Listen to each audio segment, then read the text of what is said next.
প্রিয় দেশবাসী, ভাই ও বোনেরা, আমি আজকে আপনাদের সামনে এসেছি। আমি আপনাদের ভাই, আপনারা আমাদের ভাই, আমার ভাই, আমার চাচা, আমার মুরব্বী। আপনারা জানেন এই বাংলাদেশ, যে বাংলাদেশের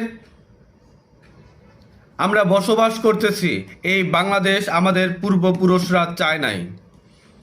এই বাংলাদেশ তারা চায়নি যে এই বাংলাদেশে আমরা বসবাস করছি, সেই বাংলাদেশে এখন শান্তি নাই, নিরাপত্তা নাই, বিশৃঙ্খল, চাঁদাবাজি, জীবনের নিরাপত্তা নাই।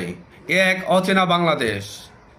আমাদের দেশের জন্য যারা যুদ্ধ করেছিল, আমাদের সেই পূর্বপুরুষ যারা দেশকে রক্তের বিনিময়ে, জীবনের বিনিময়ে স্বাধীন করেছিল, তারা স্বপ্ন দেখেছিল এই বাংলাদেশে সকল মানুষ নিরাপদে থাকবে, সকল মানুষের জীবনের নিরাপত্তা থাকবে। এখানে জাতি, ধর্ম, বর্ণ নির্বিশেষে সকল মানুষ শান্তিতে বসবাস করতে পারবে। কিন্তু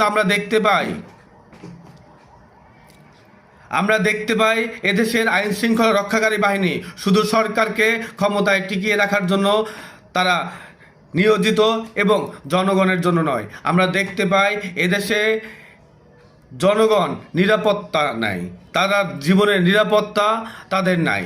আমরা দেখতে পাই কিছুদিন আগে বাউলদের উপর আক্রমণ করা হয়েছে, কিছুদিন আগে আমরা দেখেছি মাজার ভেঙেছে, কিছুদিন আগে দেখেছি আমরা 32 ভেঙেছে, 32 নম্বর ভেঙেছে।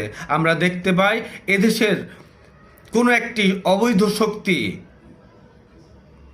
সরকার শুধু ক্ষমতায় আছে কিন্তু কোনো একটা অবৈধ শক্তি এই দেশকে অস্থিতিশীল করে রাখতে চায়, এই দেশে একটা অরাজকতা তৈরি করতে চায়, এই দেশে ক্ষমতায় যাওয়ার জন্য একটা নীল নকশা করতে চায়, একটা দেশের মধ্যে বিশৃঙ্খলা তৈরি করে, উগ্রবাদিতা তৈরি করে এই বাংলাদেশকে এমন একটি দেশে রূপান্তরিত করতে চায় যে বাংলাদেশ আমাদের দেশের যারা জনগণ, সাধারণ জনগণ, যারা এই দেশকে, সাধারণ জনগণ এবং যারা এই দেশের জন্য জীবন দিয়েছে, দেশকে স্বাধীন করেছে, তারা এই বাংলাদেশ তারা চায়নি।